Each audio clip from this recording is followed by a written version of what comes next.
علیکم ورحمۃ اللہ وبرکاتہ۔ اس کی ایکو بالکل بند کر دے، جو بھی آپریٹ کر رہے ایکو بالکل بند کر دے۔ الحمدللہ رب العالمین والصلاة والسلام علی اشرف الانبیاء والمرسلین وعلی آلہ واصحابہ اجمعین۔ قال اللہ تعالی وتبارک فی القرآن المجید والفرقان الحمید۔ بسم اللہ الرحمن الرحیم۔ یا ایھا الذین آمنوا اتقوا اللہ ولتنظر نفس ما قدمت لغد واتقوا اللہ ان اللہ خبیر بما تعملون۔ صدق اللہ مولانا العظیم۔ حمد و ثنا، تعریف و توصیف اللہ جل مجدہ الکریم کی ذات و برکات کے لیے، رسول رحمت شفیع معظم نبی محتشم حضور ختم المرتبت صلی اللہ علیہ وآلہ وسلم کے حضور ناز میں اپنی عقیدتوں، ارادتوں اور محبتوں کا خراج پیش کرنے کے بعد واجب الاحترام ذوی الاحتشام معزز و مکرم سامعین، السلام علیکم ورحمۃ اللہ وبرکاتہ۔ آپ دیر سے منتظر بیٹھے ہوں گے اور میں بھی مسلسل سفر کرتے ہوئے آپ تک پہنچنے میں کامیاب ہوا۔ تھوڑے وقت کے لیے چند باتیں آپ کے سامنے کرنا چاہوں گا، اس جذبے کے ساتھ کہ جو کہوں اللہ اس پر مجھے بھی توفیق عمل دے اور آپ سب کو توفیق عمل نصیب کرے۔ یہ مجالس، یہ جمع ہونا، یہ جد و جہد، محنت، قد و کاوش اس لیے ہوتی ہے تاکہ ہماری دنیا کی زندگی بھی سنور جائے، آخرت کی زندگی بھی سنور جائے۔ اور جب بھی ایسی مجالس میں بیٹھیں تو یہ نیت رکھا کریں کہ جو ہم سنیں اس کو سمجھیں بھی اور اس پر عمل بھی کریں، اور اللہ کی بارگاہ میں یہ دعا بھی کیا کریں اللہ ہمارے لیے عمل کرنا آسان کر دے۔ مختصر زندگی ہے، سانس کسی وقت بھی ٹوٹ جانی ہے، اور میں اور آپ آغوش موت میں جانے والے ہیں۔ قبل اس سے کہ وہ وقت آئے اور پھر ہم پچھتائیں، کاش کہ زندگی کو اللہ کے بتائے ہوئے طریقے کے مطابق گزارا ہوتا، پھر پچھتانے سے کچھ فائدہ نہیں ہوگا۔ آج کا پچھتاوا کل کی بہتری کی ضمانت بن سکتا ہے، لیکن کل کا پچھتاوا سوائے حسرت بڑھانے کی اور کچھ نہیں ہوگا۔ اس لیے ہمیں آج اپنی زندگی کہ شب و روز کا محاسبہ کرنا چاہیے۔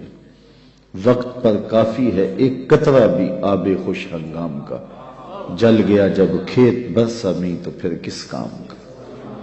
میں نے تو کتب تصوف میں پڑھا ہے، دیگر کتب میں پڑھا ہے کہ قیامت کے دن نیکوکار بھی پچھتائیں گے۔ بدکاروں کا پچھتانا تو سمجھ میں آتا ہے کیوں پچھتائیں گے، لیکن نیکوکار کیوں پچھتائیں گے؟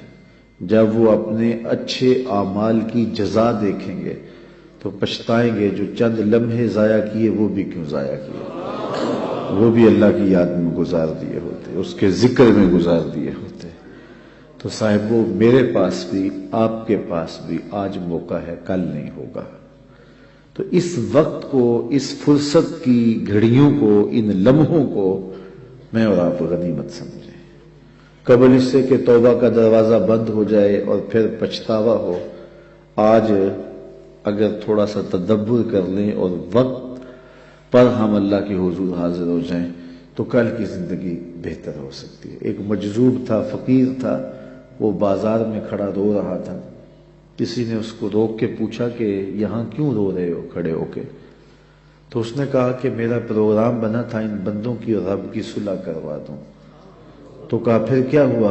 کہا کہ وہ تو مانتا یہ نہیں مانتے، وہ کہتا ہے ان کو لے آ میری چوکھٹ پہ، ایک آنسو سے پچھلے گناہ دھو ڈالوں گا، خطائیں معاف کر دوں گا، بلکہ میرا وعدہ رہا کہ ان کے گناہوں کو بدل کے نیکیوں میں تبدیل کر دوں گا۔ میں نے ان کو سمجھایا ہے کہ رحمت کا در کھلا ہے، اس کی رحمت کی بارشیں اتر رہی ہیں، وہ کہتے ہیں آ جاؤ میری چوکھٹ پہ، لیکن یہ ایسے کھوئے ہیں کہ میری بات ہی نہیں سنتے۔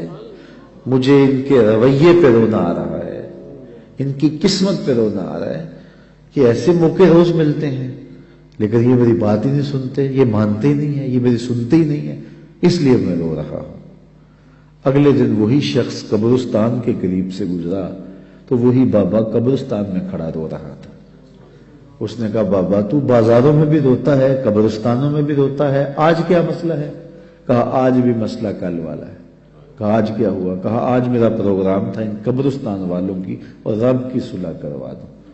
تو کہا پھر آج کیا مسئلہ بنا؟ کہا آج یہ مانتے ہیں وہ نہیں مانتا، قبل اس سے کہ وہ ماننے سے انکار کر دے توبہ کا دروازہ بند ہو جائے، سورج مغرب سے طلوع ہو جائے، سانسوں کی ڈوری ٹوٹ جائے، آنکھیں تاڑے لگ جائیں، زبان بند ہو جائیں، ہاتھ اکڑ جائیں، اعضائے بدنیاں مدمحل ہو جائیں، اس سے قبل ہم اپنے رب سے سچی توبہ کر کے اپنی آخرت کی طرف توجہ دیں۔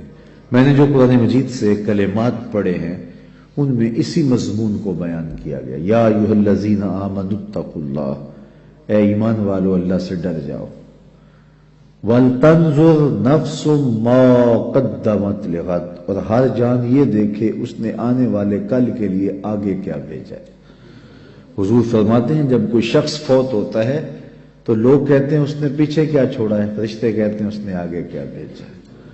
میں اور آپ دیکھیں کہ ہم نے آگے کیا بھیجا ہے۔ ہماری اصل کمائی وہ ہے جو ہم آگے بھیج چکے ہیں۔ فرمایا کہ ابن آدم کہتا ہے مالی مالی مالی، فرمایا اس کا مال وہ ہے جو اس نے کھایا یا پہنا اور پرانا کر دیا، باقی اس کا نہیں، باقی اس کے وارثوں کا ہے، اور یا پھر وہ ہے جو اس نے آگے بھیج دیا، باقی تو بھی کفن بھی میلا نہیں ہوگا کہ بانٹ لیں گے۔ اللہ اکبر، جن کے لیے گناہ کیے، پاپ کیے، وہ تو اپنے ہاتھ سے غسل دینے کو تیار نہیں ہوں گے، وہ تو قمیض بھی پھاڑ کے اتاریں گے۔ میاں صاحب بولے جاندی واری ڈرونا بنیو تے ہاتھ نہ لاندے ڈردے، جاندی واری ڈرونا بنیو تے ہاتھ نہ لاندے ڈردے، جنہ لئی تو پاپ کمائے اج کتھے نہیں تیرے کر دے۔ وہ تو غسل دینے کے لیے تیار نہیں، انہیں خوف آتا ہے۔ قبرستان کے اوپر بھی کرائے کے بچے بٹھا دیے، وہ خود قرآن پڑھنے کی توفیق بھی نہیں رکھتے وہاں جا کے۔ تو وہی عمل ہے صاحب جو ہم نے اپنے ساتھ لے کے جانا ہے، اپنی آخرت کے لیے سوچنا، کبھی دھوکے نہ پڑنا۔ میرے پہ ناراض نہ ہونا، میں سچی بات کرنے کا عادی ہوں، میرے پہ پیر ناراض ہو جاتے ہیں۔ میں کہتا ہوں پیر وہ ہے جو تمہیں آخرت کی فکر دے، تمہاری زندگی کو اور اوکھا کر دے۔ جو کہتا ہے بس ٹھیک آگے ہو تمہیں موج ہی موج ہے، یہ تماشا نہیں ہے، یہ ایک نظام ہے، یہ دنیا ہے، آخرت ہے، اعمال کی جواب دہی ہے۔ اقبال کہتا ہے تو نے پوچھی ہے امامت کی حقیقت مجھ سے، حق تجھے میری طرح صاحب اسرار کرے، ہے وہی تیرے زمانے کا امام برحق جو تجھے حاضر و موجود سے بیزار کرے، دے کے احساس زیاں تیرا لہو گرما دے، فقر کی سان چڑھا کر تجھے تلوار کرے، موت کے آئینے میں دکھلا کے رخ دوست تیرے لیے زندگی اور بھی دشوار کرے، فتنہ ملت بیضا ہے امامت اس کی جو مسلمان کو سلاطین کا پرستار کرے۔ آپ نوٹ پھینک رہے ہوتے ہیں، جھوم رہے ہوتے ہیں، اور نعت کہہ رہا ہوتا ہے بس تم آگے ہو نعت خواں میں، تو نعت خوانی میں آگے ہو، بس بخشے گئے ہو۔ اللہ کرم کرے، اس کے لیے کوئی مشکل نہیں ہے، لیکن نظام ایسا نہیں ہے۔ ہم سے عمل مانگا گیا ہے، ہم سے سجدے مانگے گئے ہیں، ہم سے حقوق اللہ، حقوق العباد کو پورا کرنے کا تقاضا کیا گیا ہے۔ ہماری زندگی ہے، ایک نظم ہے، پورا نظام شریعت ہے، تو ہم نے اپنی زندگی کے لیے محنت کرنی ہے۔ یار ایک مزدور نے 500 روپیہ کمانا ہو تو 8 گھنٹے کم از کم اسے جو ہے وہ ایک دن میں مزدوری کرنی پڑتی ہے، پھر جا کے شام کو اس کو 500 روپیہ ملتا ہے۔ تو جنت اتنی ہی سستی ہے کہ یوں ہی مل جائے گی۔ ام حسبتم ان تدخلوا الجنہ، کیا تم نے یہ گمان کر لیا ہے کہ جنت یوں ہی مل جائے گی؟ جبکہ تم سے جو پہلے تھے ان کو مصیبتوں میں مبتلا کیا گیا، آزمائشوں میں ڈالا گیا، اور وہ جھنجھوڑ دیے گئے۔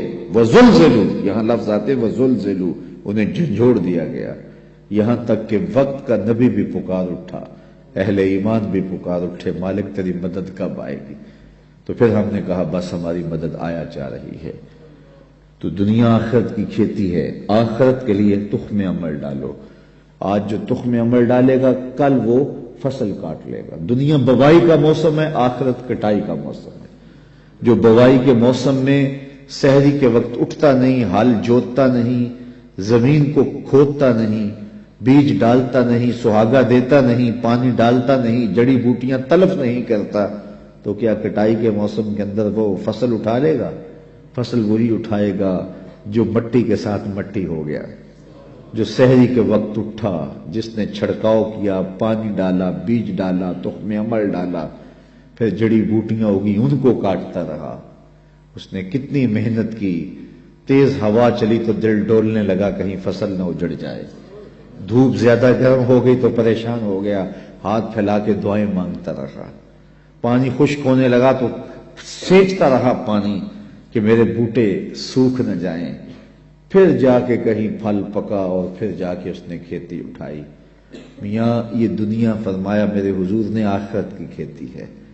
سحری کے وقت اٹھو، آنسو بہاؤ، تخم عمل ڈالو اور گوڈی کرو، جڑی بوٹیاں اگنے لگ جائیں گی تمہارے عمل کے بعد بھی، کھیتی بونے کے بعد بھی۔ تم نے بویا کچھ تھا لیکن حسد کی جڑی بوٹی، حقد کی، نفرت کی، بغض کی، کینے کی، آؤ ذرا ان جڑی بوٹیوں کو بھی کاٹیں، نکالیں، سب کچھ پیش کر کے پھر کسی آندھی سے بھی ڈریں۔ شیطان نفس باز کا سارا بنا ہوا کھیل گوا دیتا ہے۔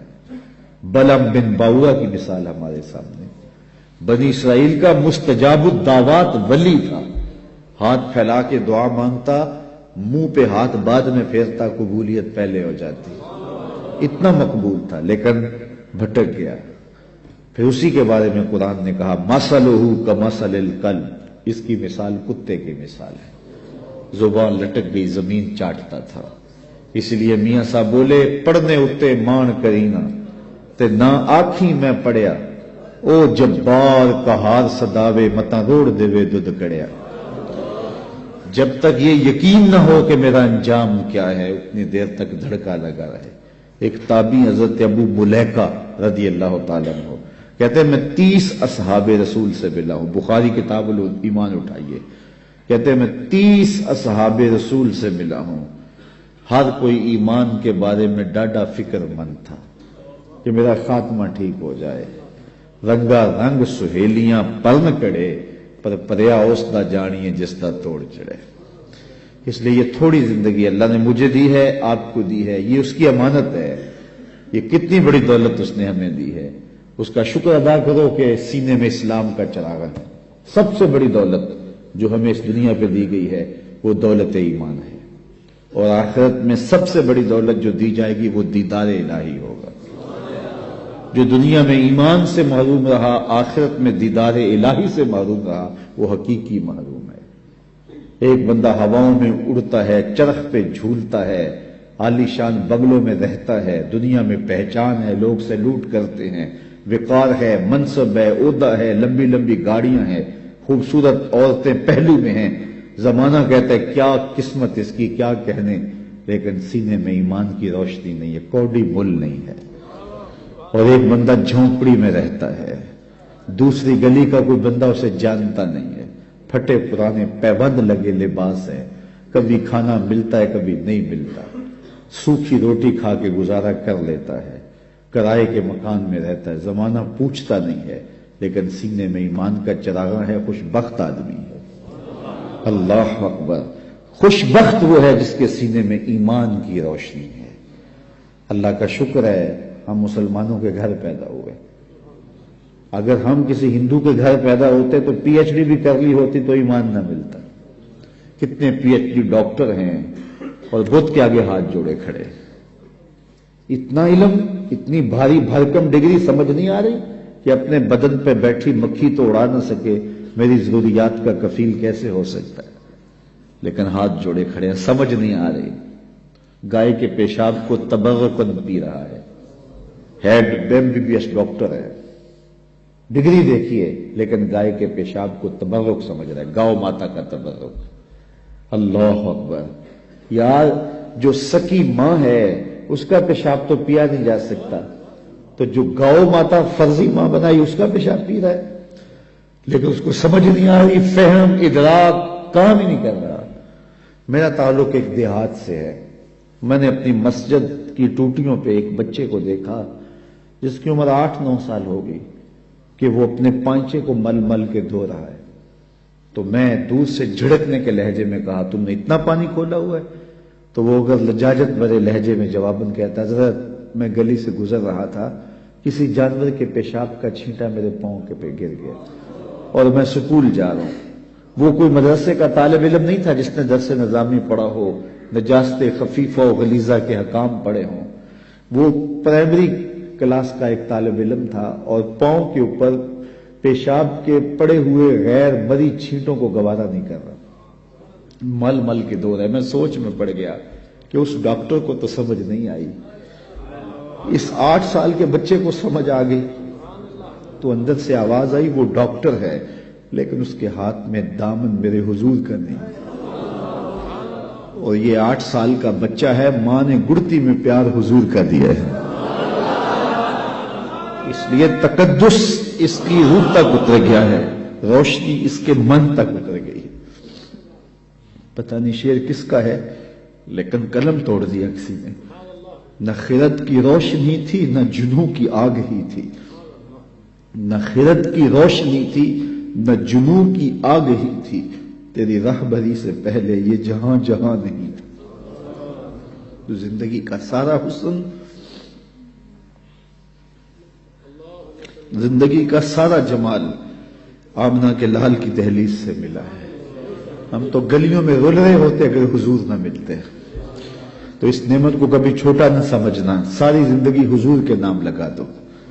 حضور ہم آپ کے، ہمارا جینا آپ کے لیے، ہمارا مرنا آپ کے لیے، ہماری ایک ایک سانس آپ کے نام ہوئی۔ ہم جیئیں گے تو آپ کے لیے، ہم مریں گے تو آپ کے لیے۔ ان کے ہو کے تو دیکھو زمانہ تمہارا ہو جائے گا۔ اقبال کے سارے کلام کا رس نچوڑیں تو جوس یہ نکلتا ہے، کی محمد سے وفا تو نے تو ہم تیرے، یہ جہاں چیز ہے کیا لوح و قلم تیرے۔ اقبال کہتا ہے حضور سے وفا کا رشتہ قائم کر لو، پھر قلم بھی تمہیں دے دیں گے، تختی بھی تمہیں دے دیں گے، پھر جو لکھنا ہوا لکھ لینا۔ تمہاری تقدیر کے فیصلے واشنگٹن میں نہیں ہوں گے بلکہ خدا بندے سے خود پوچھے گا بتا تیری رضا کیا، شرط کیا ہے کہ رسول اللہ کے ساتھ وفا کا رشتہ مستقیم۔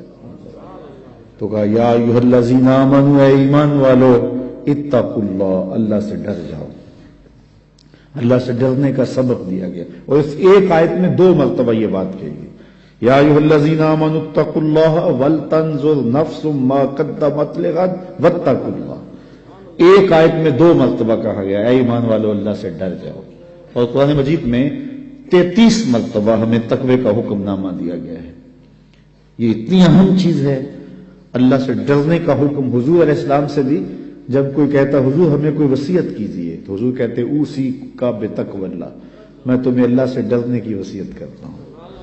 تقوی ہے کیا جس کی وصیت رسول کریم بھی بار بار کرتے ہیں، تقوی ہے کیا جس کی وصیت میرا رب بھی کرتا ہے، بار بار حکم دیتا ہے کہ تم تقوی اختیار کرو، اللہ سے ڈر جاؤ۔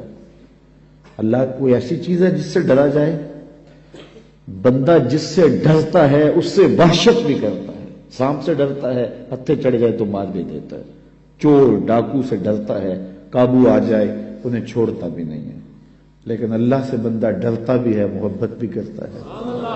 تو یہ ڈرنا کس معنی میں ہے؟ تو یہ ڈرنا اس معنی میں ہے کہ بندہ جس سے محبت کرتا ہے اس کی ناراضگی سے ڈرتا ہے۔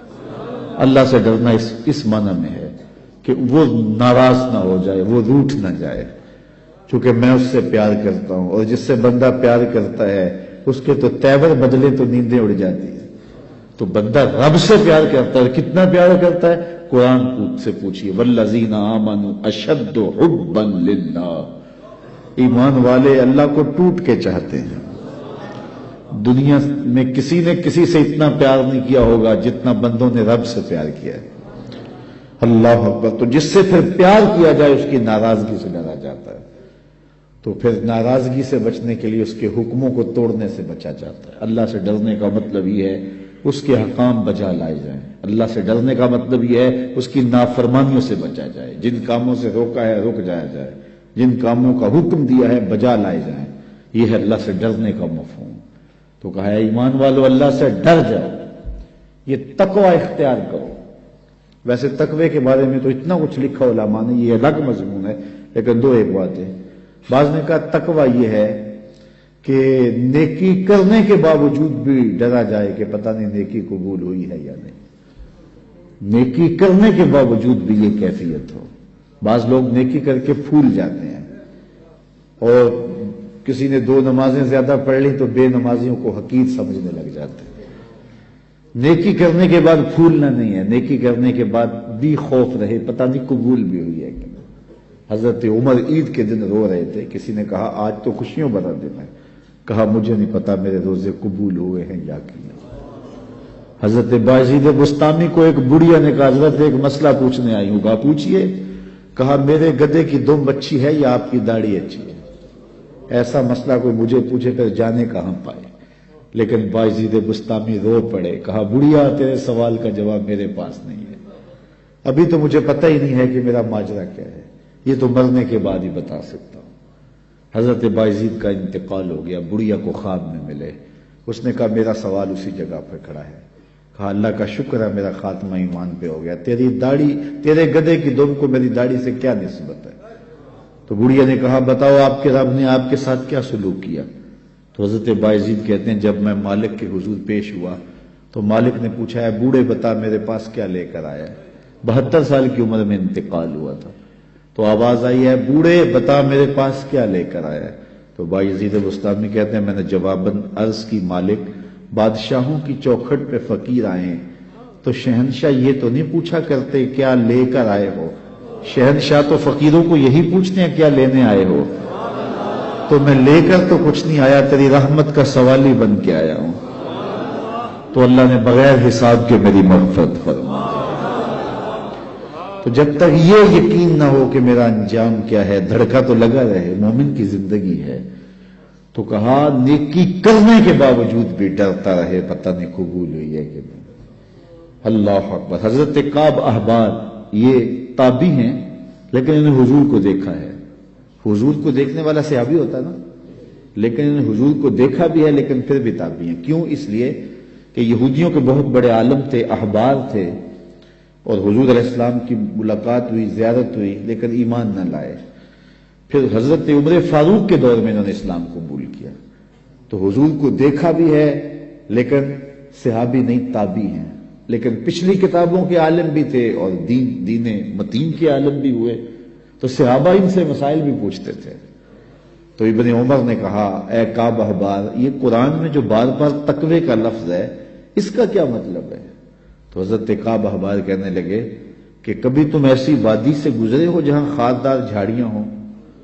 تو انہوں نے کہا ہاں کئی مرتبہ گزرا ہوں۔ کہا کیسے گزرے ہو؟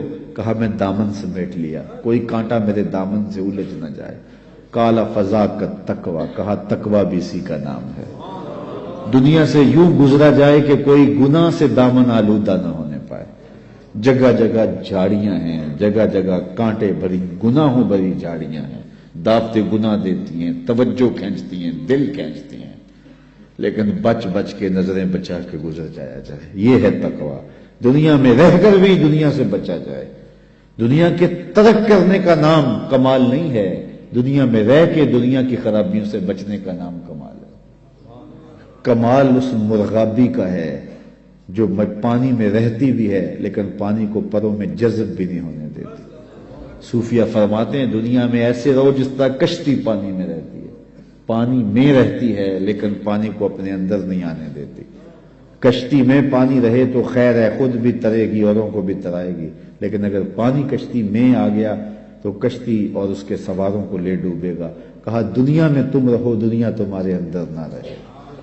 اللہ اکبر۔ اگر دنیا تمہارے اندر آ گئی پھر پلے بچے گا کچھ نہیں۔ من نظر الی الدنیا نظر الحب اخرج اللہ تعالی من قلبہ نور الیقین والزہد، جو دنیا کو محبت کی نظر سے دیکھتا ہے اللہ اس کے دل سے تقوی کا نور کھینچ لیتا ہے، پھر اس کے سجدے رسمی رہ جاتے ہیں، اس کی نمازیں دکھاوے کی رہ جاتی ہیں، پھر اس کے سارے اعمال بس رسمی رہ جاتے ہیں، پھر نہ سجدے کی لذت باقی بچتی ہے، نہ رکوع اور قیام کا لطف باقی رہتا ہے، پھر سب کچھ اس کی تقریر، اس کا واعظ، اس کا سننا، اس کا سنانا سوائے رسم کے اور کچھ نہیں ہوتا۔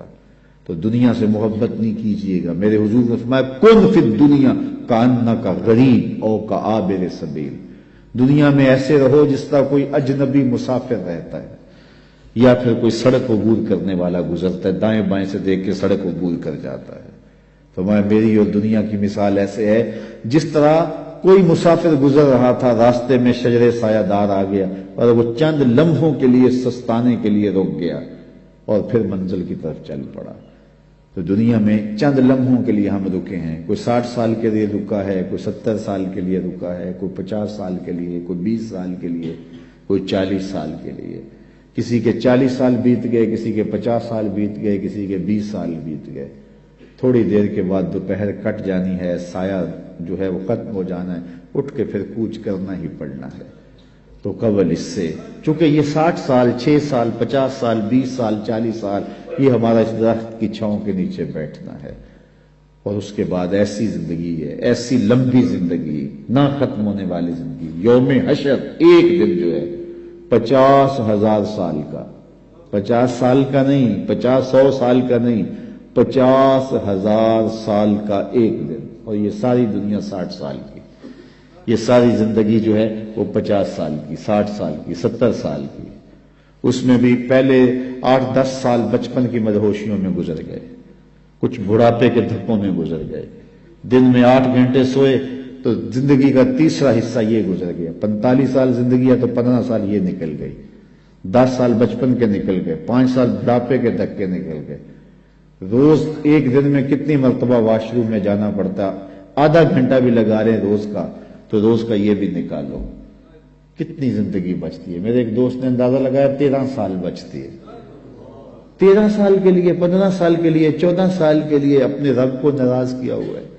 یا ایھا الانسان ما غرک بربک الکریم، آواز آئی ہے انسان اپنے کریم رب کو چھوڑ دیا تم نے۔ 70 ماؤں سے زیادہ پیار کرنے والا، ماں پیار کرتی ہے، بہت پیار کرتی ہے، لیکن مالک کے پیار کا مقابلہ ہی نہیں ہے۔ ماں اولاد سے اتنا پیار کرتی ہے، اس کے لیے دکھ جھیل لیتی ہے، تکلیفیں گوارا کر لیتی ہے۔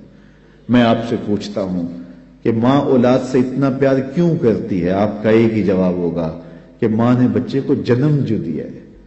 تو میرے اس جملے پہ اگر غور کرو اور میں تقریر ختم بھی کر دوں تو آپ کے آنے کا اور میرے آنے کا مقصد پورا ہو جائے گا۔ یہ جملہ اگر آپ سمجھ جائیں، جس ماں نے جنم دیا ہے وہ اتنا پیار کرتی ہے، جس رب نے خلق کیا ہے وہ کتنا پیار کرتا ہے۔ ماں نے جنم دیا ہے، خلق نہیں کیا، تخلیق نہیں کیا۔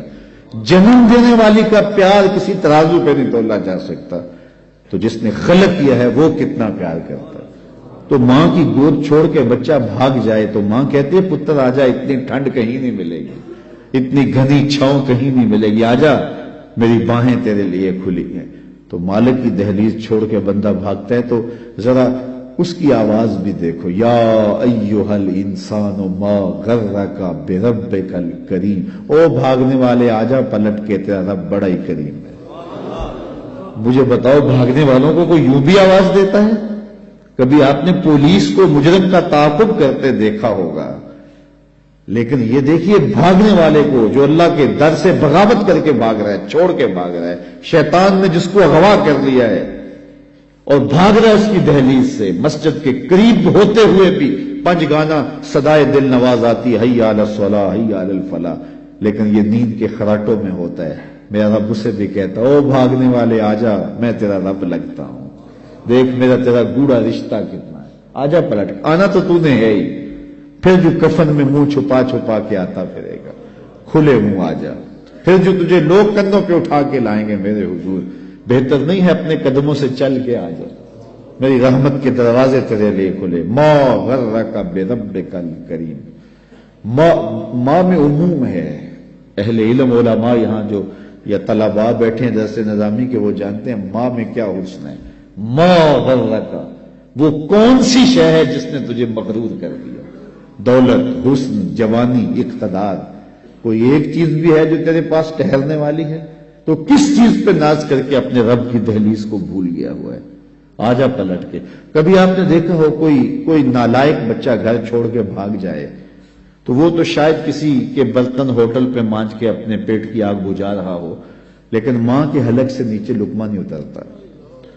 ماں نہ کچھ کھاتی ہے نہ کچھ پیتی ہے، اور باپ بھی بے قرار ہوتا ہے، پوچھتے پھر نالائق کدھر چلا گیا. اخبارات میں اشتہار چھپتے آپ نے بھی دیکھے ہوں گے، اس نام کا بچہ، رنگ سانولا، لباس اس طرح کا، وضاقت ایسی، اٹھنے بیٹھنے کا سٹائل یہ، اتنے دنوں سے گھر سے گم ہے، اگر کسی کو ملے تو اس نمبر پہ، اس ایڈریس پہ اطلاع کرے، اتنا انعام دیں گے. اور نیچے لکھا ہوتا ہے نوٹ، اگر وہ خود پڑھے تو واپس آ جیسے کچھ نہیں کہا جائے گا. تو میں جب بھی یہ اشتہار پڑھتا ہوں تو میری نظر اس آیت پہ رکتی ہے. رب بھی کہہ رہا ہے یا ایھا الانسان ما غرک بربک الکریم، او بھاگے ہوئے انسان، آجا پلٹ کے تیرا رب کریم ہے، کچھ نہیں کہے گا. آجا پلٹ کے، اس کی رحمت کے دروازے کھلے ہیں. مجرم جب بھاگتا ہے تو واپس آتے ہوئے وہ ڈرتا ہے کہ کیا سلوک ہوگا، لیکن یہ دہلیز ایسی ہے، مجرم بھاگ گیا ہے، اس کی رحمت آوازیں دے رہی، آجا آجا پلٹ کے، میری رحمت کے دروازے کھلے ہوئے ہیں. اور پھر اتنا کرم ہوتا ہے، اتنا کرم ہوتا ہے، جب بندہ اس کے حضور واپس آتا ہے اللہ گناہوں کو بدل کے نیکیوں میں تبدیل کر دیتا ہے. کتنی کرم نوازیاں ہیں. تو کتنا بد نصیب ہے جو اس کی دہلیز پہ نہیں آتا. ہم تو مائل بکرم ہیں، کوئی سائل ہی نہیں، راہ دکھلائیں کسے راہ روے منزل ہی نہیں، جلوائے طور تو موجود ہے کوئی موسیٰ ہی نہیں. تو اس کی رحمتیں آوازیں دے رہی، یا ایھا الذین آمنوا اتقوا اللہ، اے ایمان والو اللہ سے ڈر جاؤ. وَلْتَنْظُرْ نَفْسٌ مَا قَدَّمَتْ لِغَدٍ، اور ہر جان دیکھے اس نے آنے والے کل کے لیے آگے کیا بھیجا ہے. میں دنیا کے مختلف ممالک میں جاتا ہوں. ابھی میں جو ہے وہ گھر نہیں آیا، میں سری لنکا سے سیدھا کراچی اور وہاں سے پشاور اور آپ کے پاس آ گیا. تو وہاں میں جہاں بھی جاتا ہوں تو ایک بات ضرور کہتا ہوں دوستوں کو، پاکستان سے گئے ہوئے لوگ ہوتے ہیں تو میں ان کو کہتا ہوں کہ تم یہاں 3-3 2-2 4-4 مرلے کے گھروں میں رہ رہے ہو، اور ایک کوارٹر کے اندر میں دیکھتا ہوں کہ 15-15 نوجوان رہ رہے ہوتے ہیں. تو میں کہتا ہوں پاکستان میں اگر میں کبھی آپ کو ملنے جاؤں آپ کے علاقے میں تو آپ کی 5 کنال کی 4 کنال کی کوٹھی ہوتی ہے، اور وہاں آپ سال میں صرف 1 مہینے کے لیے جاتے ہو، اور یہاں آپ جو ہے وہ 11 ماہ رہنا ہوتا ہے، اور یہاں ایک چھوٹے سے کوارٹر میں 15 لوگ رہ رہے ہو اور کھانا بھی خود پکا رہے ہو. تو یہاں آپ گھر کیوں نہیں بناتے؟ تو وہ کہتے ہیں حضرت آپ جانتے ہیں یہاں ہم نے کون سا بیٹھ رہنا ہے، اصل ہم نے وہاں پلٹ کے اپنے ملک ہی جانا ہے نا، تو اس لیے ہم نے وہاں کے لیے انویسٹمنٹ کیا، یہاں سے کماتے ہیں وہاں بھیجتے ہیں. میں نے کہا یہی مثال دنیا اور آخرت کی سمجھ لو، یہاں سے کمائی کرو اور جنت کے لیے وہاں محل بناؤ. یہاں جیسے بھی گزرے گی گزری جائے گی، اصل زندگی آخرت کی زندگی. اس لیے خندق کھودتے صحابہ کو دیکھا تو پیار آیا تو یہی کہا، اے اللہ زندگی تو آخرت کی زندگی ہے، میرے انصار کو بھی بخش دے، میرے مہاجروں کو بھی بخش دے. تو جس کی آخرت ٹھیک ہوئی وہی سرخرو ہے. دنیا بھی ٹھیک ہو، ہم نہیں کہتے دنیا ٹھیک نہ ہو، اسلام دنیا بھی ٹھیک گزارنے کی تلقین کرتا، لیکن ترجیح آخرت کی ہے. لیکن ہم ایسے غافل، ہماری ترجیح دنیا ہے. بل تؤثرون الحیات الدنیا والآخرۃ خیر وابقی، تم جیتی دنیا کو ترجیح دیتے ہو، حالانکہ آخرت بہتر بھی ہے اور دائمی بھی ہے. وہ نہ ختم ہونے والی زندگی ہے، یہ ختم ہو جانے والی، یہ خواب ٹوٹ جائے گا. مجھے بتائیے، آپ میں سے 70-80 سال کے بوڑھے لوگ بھی بیٹھے ہیں، اور 30-35-40 سال کے جوان بھی بیٹھے ہیں، 16-17-18 سال کے نوعمر بھی بیٹھے ہیں. سب مجھے بتائیے جن کی 40 سال یا 50 سال یا 60 سال زندگی گزری، تو وہ بتاؤ کہ کیسے گزری، کتنی دیر لگی؟ تو سب کہیں ایسے ہی گزر گئی، چٹکی میں گزر گئی. یہ کل کی کہانی، ہمیں دیہات کی گلیاں دکھائی دے رہی ہیں، وہ کاغذ کی کشتی، وہ بارش کا پانی، وہ کل کی کہانی ہے. وہ مٹی کے گھروندے، وہ بچپن، ابھی کل کی کہانی، ننھی سی ایک لکیر ہے اور ہم یہاں آ کھڑے ہوئے. تو میں کہتا ہوں کہ 60 سال گزرتے پتہ نہیں چلا تو آگے 60 سال تو نہیں ہے. 40 سال گزرتے خبر نہیں ہوئی تو آگے 40 سال تو نہیں ہے. تو جب وہ گزر گئے اور ایسے گزر گئے باقی 2 سانسیں ہیں یا 2 سال ہیں یا 20 سال ہیں یا 30 سال ہیں تو وہ بھی ایسے ہی گزر جائیں گے. تو اصل زندگی آخرت کی زندگی ہے جس میں اختتام ہی نہیں ہے. کہتے ہیں جنتی جنت میں جا کے ایک ہی خوف ایک ہی خدشے میں ہوں گے کہیں موت نہ آ جائے, یہ منظر بدل نہ جائے. اور جہنمی جہنم میں جا کے ایک ہی امید ہوگی انہیں, کاش کہ موت آ جائے تو جان چھوٹ جائے.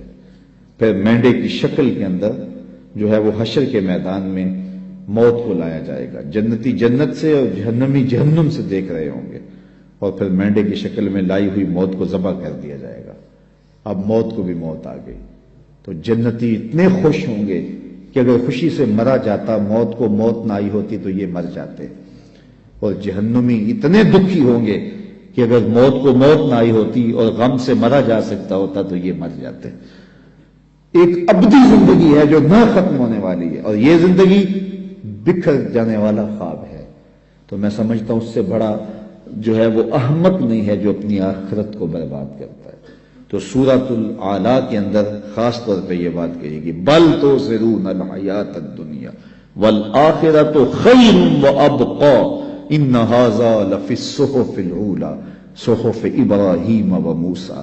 کا یہ صرف ہم نے قرآن میں بیان نہیں کیا, یہ حضرت ابراہیم حضرت موسیٰ پر جو صحیفے اترے تھے یہ کہانیاں ہم نے وہاں بھی لکھی ہیں.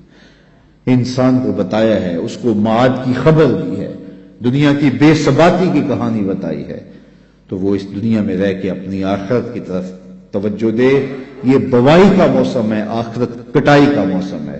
تخم میں عمل ڈالے, محنت کرے, گوڈی دے, جڑی بوٹیاں تلف کرے, اپنے عمل کی بہتریاں کرے, آنسوں کا چھڑکاؤ کرے, تہجد کے سجدے نصیب ہوں. 5 گانا نمازوں میں کوتاہی ممکن ہی نہ ہو. ہمارے بزرگ فرمایا کرتے تھے سونے سے قبل 5 انگلیاں بھی گن لیا کرو, 5 نمازیں بھی گن لیا کرو. اور اگر تہجد نصیب ہو جائے, کتنے خوش نصیب ہیں وہ لوگ جو سحری کا اٹھنا پا لیتے ہیں.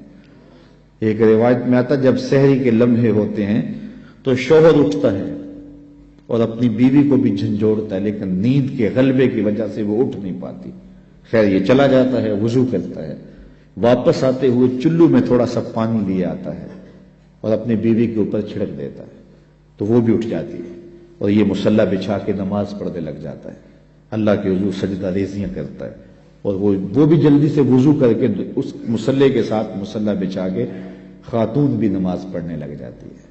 تہجد کے سجدے ہیں, سحری کے لمحے ہیں, رات کی تاریکیاں ہیں, کوئی دیکھنے والا نہیں ہے.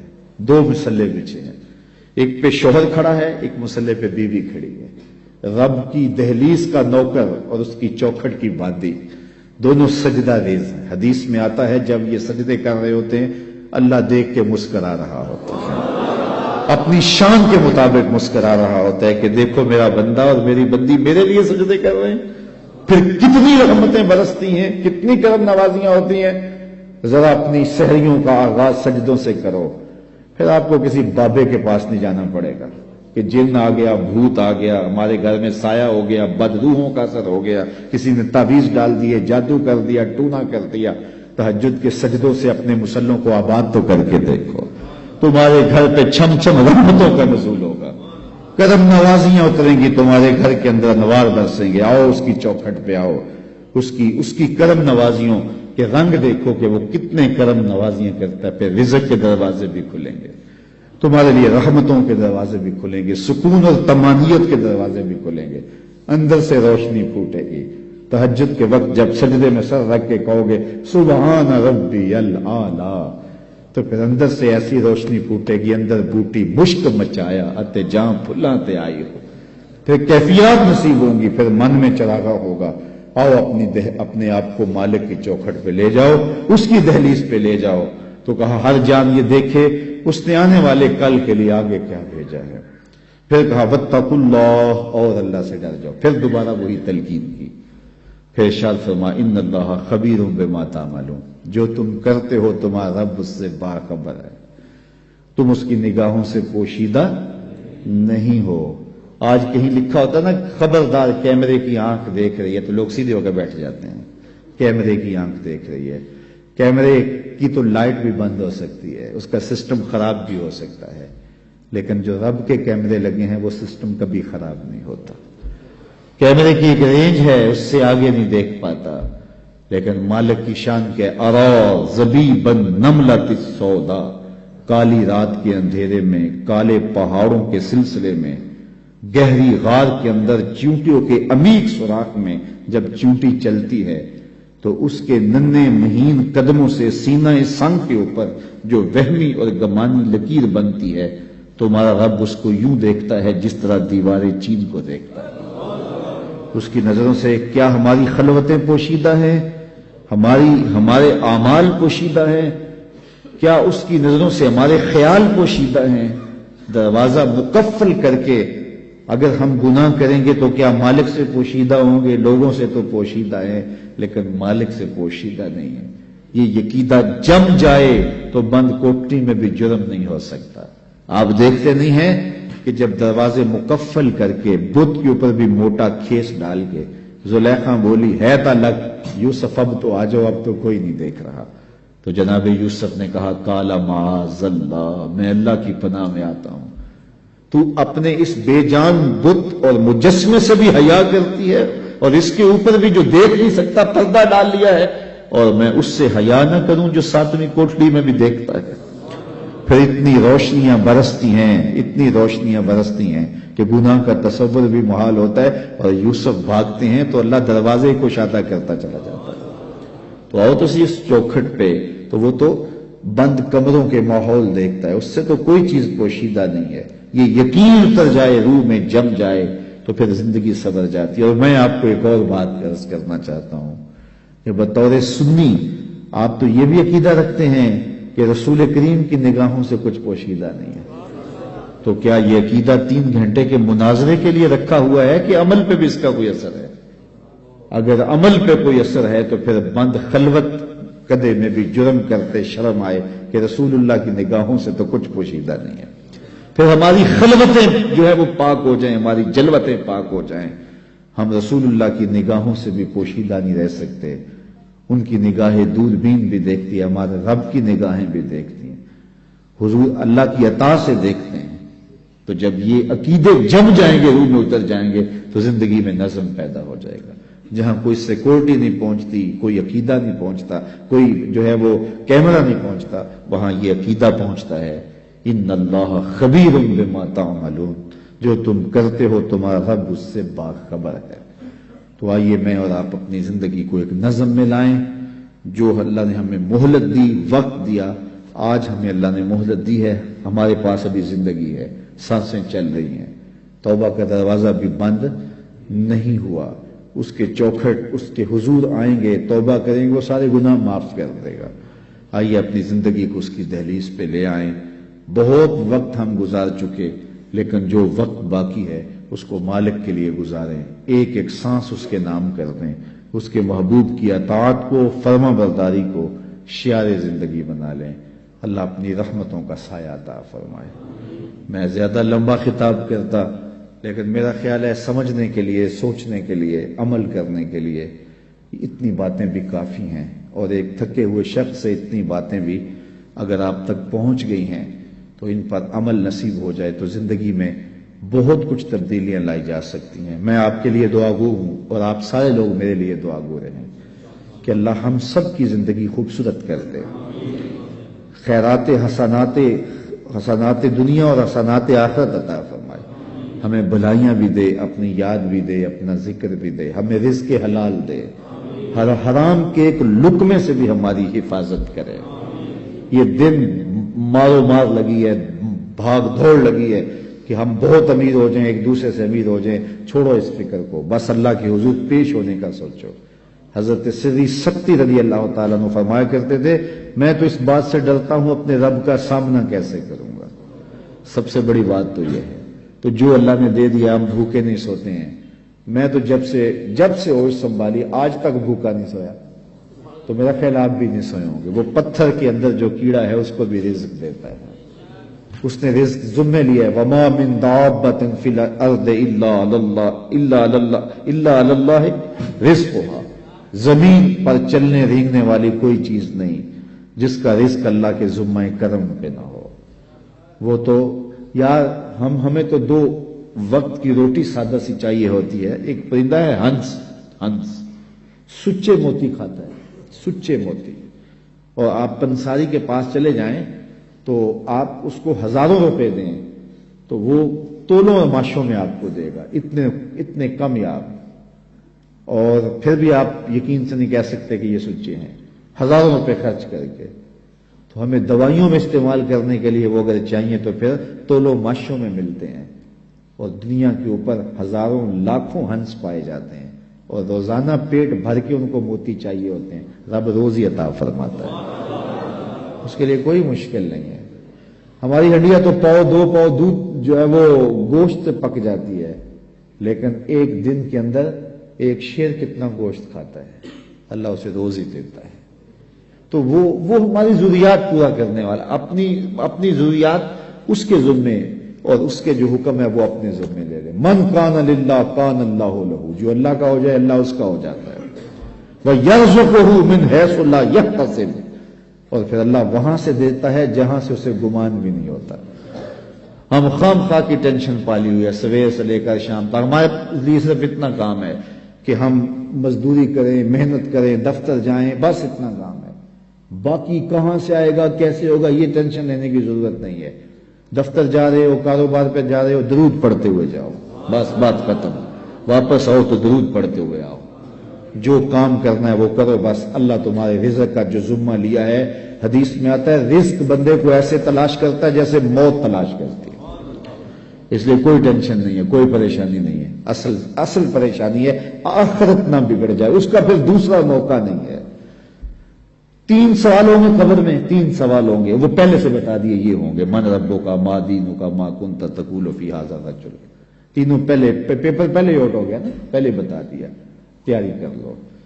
ہم پیپر دیتے ہیں لیکن اگر فیل ہو جاتے ہیں پھر سپلی دوبارہ دے دیتے ہیں, پھر دوبارہ 3 موقع تو ہوتے ہیں. لیکن یہ پیپر ایسا ہے کہ پہلے ہی آؤٹ کر دیا لیکن موقع دوسرا نہیں ملنا, وہ ایک ہی ہے موقع. اگر فیل ہو گئے تو فیل, کامیاب ہو گئے تو کامیاب. اس لیے اتنی سہولت دی, پیپر بتا دیے, پیپر کیا آئے گا, اس کا جواب کیا ہوگا, سب کچھ بتا دیا. اور پھر کہا اب اس کی تیاری کر لو. اگر کوئی نکمہ اب بھی فیل ہو جاتا ہے پھر کوئی دوسرا چانس نہیں ہے, کوئی سپلی نہیں ہوگی, بس پھر جو فیل جو کامیاب. جب اتنا حساس معاملہ ہے تو پھر ہم کیوں اپنی زندگی کو مرتب نہیں کرتے, کیوں منظم نہیں کرتے. اللہ تعالیٰ جل شانہ آپ سب پر اپنی رحمتوں کے سائے نازل فرمائے, اور اللہ مجھے بھی آپ کو بھی اپنی کرم نوازیوں کے حصار میں رکھے. دنیا آخرت کی بلائیاں ہم سب کا مقسوم کرے. اللہ ہمیں رزق حلال دے, رزق وسیع دے, رزق فراواں دے, رزق سہل عطا کرے, پیچیدگیوں سے بچائے, مشکلوں سے بچائے. اللہ ہماری نظروں کی حفاظت نصیب کرے. اللہ ہمارے خیالوں کی طہارت دے. ہماری بچیوں, ہمارے بیٹوں, ہماری بیٹیوں کو, ان کی خلوتوں کو اللہ پاکیزہ کر دے.